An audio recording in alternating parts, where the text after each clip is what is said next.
Chapter 6. For the Love of a Man. When John Thornton froze his feet in the previous December, his partners had made him comfortable and left him to get well, going on themselves up the river to get out a raft of saw logs for Dawson. He was still limping slightly at the time he rescued Buck, but with the continued warm weather, even the slight limp left him.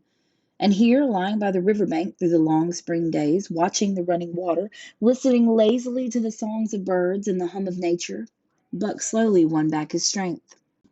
A rest comes very good after one has traveled 3,000 miles, and it must be confessed that Buck waxed lazy as his wounds healed, his muscles swelled out, and the flesh came back to cover his bones. For that matter, they were all loafing. Buck, John Thornton, and Skeet and Nig, waiting for the raft to come that was to carry them down to Dawson. Skeet was a little Irish setter who made early friends with Buck, who in a dying condition was unable to resent their first advances. She had the doctor trait which some dogs possess, and as a mother cat washes her kittens, so she washed and cleansed Buck's wounds. Regularly each morning after he had finished his breakfast, she performed her self-appointed task, till he came to look for her with ministrations as much as he did for Thornton's. Nig, equally friendly, though less demonstrative, was a huge black dog, half bloodhound and half deerhound, with eyes that laughed and a boundless good nature.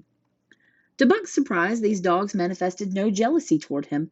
They seemed to share the kindliness and largeness of John Thornton. As Buck grew stronger, they enticed him into all sorts of ridiculous games, in which Thornton himself could not forbear to join, and in this fashion Buck romped through his convalescence and into a new existence. Love, genuine, passionate love, was his for the first time. This he had never experienced at Judge Miller's down in the sun-kissed Santa Clara Valley. With the judge's sons hunting and tramping, it had been a working partnership. With the judge's grandsons, a sort of pompous guardianship. And with the judge himself, a stately and dignified friendship. But love that was feverish and burning, that was adoration, that was madness, it had taken John Thornton to arouse. This man had saved his life, which was something, but further, he was the ideal master. Other men saw to the welfare of their dogs from a sense of duty and business expediency. He saw to the welfare of his as if they were his own children, because he could not help it. And he saw further. He never forgot a kindly greeting or a cheering word, and to sit down for a long talk with them, a gas as he called it, was as much his delight as theirs. He had a way of taking Buck's head roughly between his hands and resting his own head upon Buck's, of shaking him back and forth, the while calling him ill names that to Buck were love names. Buck knew no greater joy than that rough embrace and the sound of murmured oaths, and at each jerk back and forth it seemed that his heart would be shaken out of his body, so great was his ecstasy. And when released, he sprang to his feet, his mouth laughing, his eyes eloquent, his throat vibrant with unuttered sound, and in that fashion remained without movement. John Thornton would reverently exclaim, "God, you can all but speak!" Buck had a trick of love expression that was akin to hurt. He would often seize Thornton's hand in his mouth and close so fiercely that the flesh bore the impress of his teeth for some time afterward. And as Buck understood the oaths to be love words, so the man understood this feigned bite for a caress. For the most part, however, Buck's love was expressed in adoration. While he went wild with happiness when Thornton touched him or spoke to him, he did not seek these tokens. Unlike Skeet, who was wont to shove her nose under Thornton's hand and nudge till petted, or Nig, who would stalk up and rest his great head on Thornton's knee, Buck was content to adore at a distance. He would lie by the hour, eager, alert at Thornton's feet, looking up to his face, dwelling upon it, studying it, following it with keenest interest, each fleeting expression, every movement or change of feature. Or as chance might have it, he would lie further away, to the side or rear, watching the outlines of the man and the occasional movements of his body. And often, such was the communion in which they lived, the strength of Buck's gaze would draw John Thornton's head around, and he would return the gaze, without speech, his heart shining out of his eyes, and Buck's heart shone out. For a long time after his rescue, Buck did not like Thornton to get out of his sight. From the moment he left the tent to when he entered it again, Buck would follow at his heels. His transient master, since he had come into the Northland, had bred in him a fear that no master could be permanent. He was afraid that Thornton would pass out of his life as Perrault and Francois and the Scotch half-breed had passed out. Even in the night, in his dreams, he was haunted by this fear. At such times he would shake off sleep and creep through the chill to the flap of the tent, where he would stand and listen to the sound of his master's breathing. But in spite of the great love that he bore John Thornton, which seemed to bespeak the soft, civilizing influence, the strain of the primitive, which the Northland had aroused in him, remained alive and active. Faithfulness and devotion, things born of fire and ruth, were his, yet he retained his wildness and wiliness. He was a thing of the wild, come in from the wild to sit by John Thornton's fire, rather than a dog of the Southland stamped on with the marks of generations of civilization. Because of his very great love, he could not steal from this man, but from any other man in any other camp he did not hesitate an instant, while the cunning with which he stole enabled him to escape detection. His face and body were scored by the teeth of many dogs, and he fought as fiercely as ever and even more shrewdly. Skeet and Nig were too good-natured for quarreling. Besides, they belonged to John Thornton. But the strange dog, no matter what breed or valor, swiftly acknowledged Buck's supremacy or found himself struggling for life with a terrible antagonist. And Buck was merciless. He had learned well the law of club and fang, and he never forewent an advantage or drew back from a foe that he had started on the way to death. He had lessoned from Spitz and from the chief fighting dogs of the police and mail, and knew that there was no middle course. He must master or be mastered, while to show mercy was a weakness. Mercy did not exist in the primordial life. It was misunderstood for fear, and such misunderstandings made for death. Kill or be killed, eat or be eaten was the law, and this mandate down out of the depths of time he obeyed. He was older than the days he had seen and the breaths he had drawn. He linked the past with the present, and the eternity behind him throbbed through him in a mighty rhythm to which he swayed as the tides and seasons swayed. He sat by John Thornton's fire, a broad-breasted dog, white-fanged and long-furred. But behind him were the shades of all manner of dogs, half-wolves and wild wolves, urgent and prompting, tasting the savor of the meat he ate, thirsting for the water he drank, scenting the wind with him, listening with him and telling him the sounds made by the wild life in the forest, dictating his moods, directing his actions, lying down to sleep with him when he lay down, and dreaming with him beyond him, and becoming themselves the stuff of his dreams. So peremptorily did these shades beckon him, that each day mankind and the claims of mankind slipped further from him. Deep in the forest a call was sounding, and as often as he heard this call, mysteriously thrilling and luring, he felt compelled to turn his back upon the fire and the beaten earth around it, to plunge into the forest, and on and on. He knew not where or why. Nor did he wonder where or why the call sounding imperiously deep in the forest. But as often as he gained the soft unbroken earth and the green shade, the love for John Thornton drew him back to the fire again. Thornton alone held him. The rest of mankind was as nothing. Chance travelers might praise or pet him, but he was cold under it all, and from a too demonstrative man he would get up and walk away. When Thornton's partners, Hans and Pete, arrived on a long-expected raft, Buck refused to notice them till he learned that they were close to Thornton. After that he tolerated them in a passive sort of way, accepting favors from them as though he favored them by accepting. They were of the same large type as Thornton, living close to the earth, thinking simply and seeing clearly. And before they swung the raft into the big eddy by the sawmill at Dawson, they understood Buck and his ways, and did not insist upon the intimacy such as obtained with Skeet and Nig. For Thornton, however, his lugs seemed to grow and grow. He, alone among men, could put a pack upon Buck's back in the summer traveling. Nothing was too great for Buck to do when Thornton commanded. One day they had grub-staked themselves from the proceeds of the raft and left Dawson for the headwaters of the Tanana. The men and dogs were sitting on the crest of a cliff which fell away, straight down to naked bedrock 300 feet below. John Thornton was sitting near the edge, Buck at his shoulder.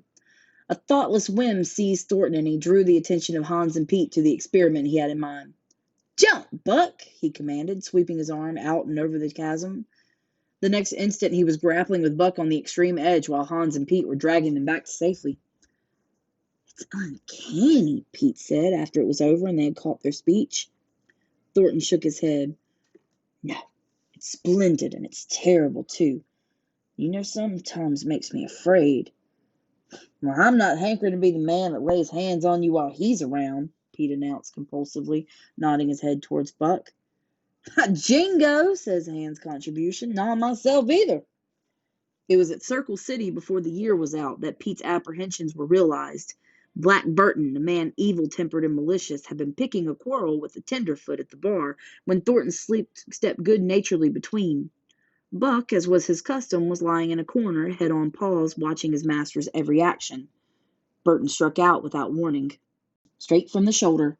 Thornton was sent spinning and saved himself from falling only by clutching the rail of the bar. Those who were looking on heard what was neither bark nor yelp, but a something which is best described as a roar. And they saw Buck's body rise up in the air as he left the floor for Burton's throat. The man saved his life by instinctively throwing out his arm, but he was hurled backward to the floor with Buck on top of him. Buck loosed his teeth from the flesh of the arm and drove in again for the throat. This time the man succeeded only in partly blocking, and his throat was torn open. Then the crowd was upon Buck and he was driven off, but while the surgeon checked the bleeding, he prowled up and down, growling, furiously, attempting to rush in and being forced back by an array of hostile clubs. A miners' meeting called on the spot, despite that the dog had sufficient provocation, and Buck was discharged. But his reputation was made, and from that day his name spread through every camp in Alaska. Later on, in the fall of the year, he saved John Thornton's life in quite another fashion. The three partners were lining a long and narrow poling boat down a bad stretch of rapids on the 40-mile creek. Hans and Pete moved along the bank, snubbing with a thin manila rope from tree to tree, while Thornton remained in the boat, helping its descent by means of a pole and shouting directions to the shore. Buck, on the bank, worried and anxious, kept abreast of the boat, his eyes never off his master.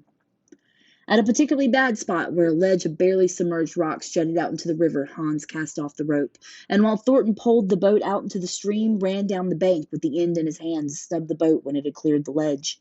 This it did, and it was flying downstream in a current as swift as a mill race when Hans checked it with the rope and checked too suddenly. The boat flirted over and snubbed into the bank bottom up, while Thornton, flung sheer out of it, was carried downstream toward the worst part of the rapids, a stretch of wild water in which no swimmer could live. Buck had sprung in on an instant, and at the end of 300 yards, amid a mad swirl of water, he overhauled Thornton. When he felt him grasp his tail, Buck headed for the bank, swimming with all his splendid strength.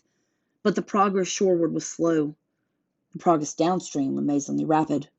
From below came the fatal roaring, where the wild current went wilder and was rent in shreds and spray by the rocks which thrust through like the teeth of an enormous comb.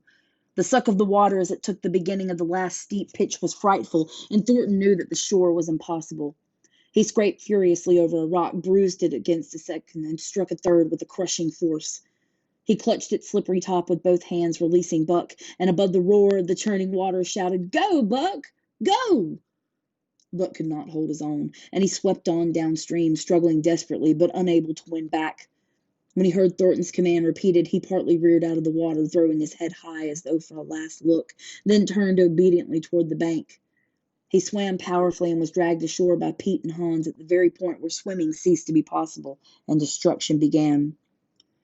They knew that the time a man could cling to a slippery rock in the face of the driving current was a matter of minutes, and they ran as fast as they could up the bank to a point far above where Thornton was hanging on. They attached the line with which they had been snubbing the boat to Buck's neck and shoulders, being careful that it should neither strangle him nor impede his swimming, and launched him into the stream. He struck out boldly, but not straight enough into the stream. He discovered the mistake too late when Thornton was abreast of him and a bare half-dozen strokes away while he was being carried helplessly past. Hans promptly snubbed with the rope as though Buck were a boat. The rope thus tightening on him in the sweep of the current, he was jerked under the surface, and under the surface he remained till his body struck against the bank and he was hauled out. He was half drowned, and Hans and Pete threw themselves upon him, pounding the breath into him and the water out of him. He staggered to his feet and fell down. The faint sound of Thornton's voice came to him, and though they could not make out the words of it, they knew that he was in his extremity. His master's voice acted on Buck like an electric shock. He sprang to his feet and up the bank, ahead of the men to the point of his previous departure. Again the rope was attached and he was launched, and again he struck out, but this time straight into the stream. He had miscalculated once, but he would not be guilty of it a second time. Hans paid out the rope, permitting no slack, while Pete kept it clear of the coils. Buck held on till he was on a straight above Thornton. Then he turned, and with the speed of an express train headed down upon him. Thornton saw him coming, and as Buck struck him like a battering ram, with the whole force of the current behind him, he reached up and closed with both arms around the shaggy neck. Hans snubbed the rope around the tree, and Buck and Thornton were jerked under the water, strangling, suffocating, sometimes one uppermost and sometimes the other, dragging over the jagged bottom, smashing against rocks and snags. They veered into the bank. Thornton came to, belly downward, and being violently propelled back and forth across a drift log by Hans and Pete. His first glance was for Buck, whose limp and apparently lifeless body Nig was setting up a howl, while Skeet was licking the wet face and closed eyes. Thornton was himself bruised and battered, and he went carefully over Buck's body where he had been brought about, finding 3 broken ribs. "That settles it," he announced. "We camp right here." And camp they did, till Buck's ribs knitted and he was able to travel. That winter at Dawson, Buck performed another exploit. Not so heroic, perhaps, but one that put his name many notches higher on the totem pole of Alaskan fame. This exploit was particularly gratifying to the 3 men, for they stood in need of the outfit which it furnished, and were enabled to make a long-desired trip into the virgin East where miners had not yet appeared. It was brought about by a conversation in the Eldorado saloon, in which men waxed boastful of their favorite dogs. Buck, because of his record, was the target for these men, and Thornton was driven stoutly to defend him. At the end of a half hour, one man stated that his dog could start a sled with 500 pounds and walk off with it. A second bragged 600 for his dog, and a third 700. "Puh," said John Thornton. "Buck can start 1,000 pounds." "And break it out and walk off with it 100 yards?" demanded Mathewson, a bonanza king, he of the 700 vault. "And break it out and walk off with it for 100 yards," John Thornton said coolly. "Well," Mathewson said, slowly and deliberately so that all could hear, "I've got $1,000 that says he can't, and there it is." So saying, he slammed a sack of gold dust of the size of a bologna sausage down upon the bar. Nobody spoke. Thornton's bluff, if bluff it was, had been called. He could feel a flush of warm blood creeping up his face. His tongue had tricked him. He didn't know whether Buck could start 1,000 pounds. Half a ton! The enormousness of it appalled him. He had great faith in Buck's strength, and had often thought him capable of starting such a load, but never as now had he faced the possibility of it. The eyes of a dozen men fixed upon him, silent and waiting. Further, he had no $1,000, nor had Hans or Pete. "I've got a sled standing outside now with 20 50-pound sacks of flour on it," Mathewson went on with brutal directness. "So don't let that hinder you." Thornton did not reply. He didn't know what to say. He glanced from face to face in the absent way of a man who has lost the power of thought and is seeking somewhere to find the thing that will start it going again. The face of Jim O'Brien, a Mastodon king, an old-time comrade, caught his eyes. It was as a cue to him, seeming to rouse him to do what he never would have dreamed of doing. "Can you lend me 1,000?" he asked almost in a whisper. "Sure," answered O'Brien, thumping down a plethoric sack by the side of Mathewson's. "Though it's little faith I'm having, John, that the beast can do the trick." The Eldorado emptied its occupants into the street to see the test. The tables were deserted, and the dealers and gamekeepers came forth to see the outcome of the wager and to lay odds. Several hundred men, furred and mittened, banked around the sled within easy distance. Mathewson's sled, loaded with 1,000 pounds of flour, had been standing for a couple of hours, and in the intense cold, it was 60 below zero, the runners had frozen fast to the hard-packed snow. Men offered odds of 2 to 1 that Buck would not budge the sled. A quibble arose concerning the phrase "breakout." O'Brien contended it was Thornton's privilege to knock the runners loose, leaving Buck to break it out from a dead standstill. Mathewson insisted that the phrase included breaking the runners from the frozen grip of the snow. A majority of the men who had witnessed the making of the bet decided in his favor, whereat the odds went up 3 to 1 against Buck. There were no takers. Not a man believed him capable of the feat. Thornton had been hurried into the wager, heavy with doubt. Now he looked at the sled itself, the concrete fact with the regular team of 10 dogs curled up in the snow before it, the more impossible the task appeared. Mathewson waxed jubilant. 3 to 1, he proclaimed. "I'll lay you another 1,000 at that figure, Thornton. What do you say?" Thornton's doubt was strong in his face, but his fighting spirit was aroused. The fighting spirit that soars above odds, fails to recognize the impossible, and is deaf to all save the clamor for battle. he called Hans and Pete to him. Their sacks were slim, and with his own, the three partners could rake together only $200. In the ebb of their fortunes, this sum was their total capital, yet they laid it unhesitatingly against Matthewson's 600. The team of 10 dogs was unhitched, and Buck with his own harness was put into the sled. He had caught the contagion of the excitement, and he felt in that some way he must do a great thing for John Thornton. Murmurs of admiration as his splendid appearance went up. He was in perfect condition, without an ounce of superfluous flesh, and the 150 pounds that he weighed were so many pounds of grit and virility. His furry coat shone with a sheen of silk. Down the neck and across the shoulders, his mane, in repose as it was, half bristled and seemed to lift with every movement, as though excess of vigor made each particular hair alive and active. The great breasts and heavy forelegs were no more than in proportion with the rest of the body, where the muscles showed in tight rolls underneath the skin. Men felt these muscles and proclaimed them hard as iron, and the odds went down 2-1. Gad, sir, stuttered a member of the latest dynasty, a king of the Skookum benches. Offer you 800 for him, sir, before the test, sir. 800's just as he stands. Thornton shook his head and stepped to Buck's side. You must stand off from him, Matthewson protested. Free play, plenty of room. The crowd fell silent. Only could be heard the voices of the gamblers vainly offering 2-1. Everybody acknowledged Buck a magnificent animal, but 20 50-pound sacks of flour bulked too large in their eyes for them to loosen their pouch strings. Thornton knelt down by Buck's side. He took his head in his two hands and rested cheek on cheek. He did not playfully shake him, as was his wont, or murmur soft love curses, but he whispered in his ear, As you love me, Buck, as you love me, was what he whispered. Buck whined with suppressed eagerness. The crowd was watching curiously. The affair was growing mysterious. It seemed like a conjuration. As Thornton got to his feet, Buck seized his mittened hands between his jaws, pressed in with his teeth, and releasing slowly, half reluctantly. It was the answer in terms, not of speech, but of love. Thornton stepped well back. Now, Buck, he said. Buck tightened the traces, then slacked them for the matter of several inches. It was the way he learned. Gee! Thornton's voice rang out, sharp in the tense silence. Buck swung to the right, ending the movement in a plunge that took up the slack and with a sudden jerk arrested his 150 pounds. The load quivered, and from under the runners arose a crisp crackling. Ha! Thornton commanded. Buck duplicated the maneuver, this time to the left.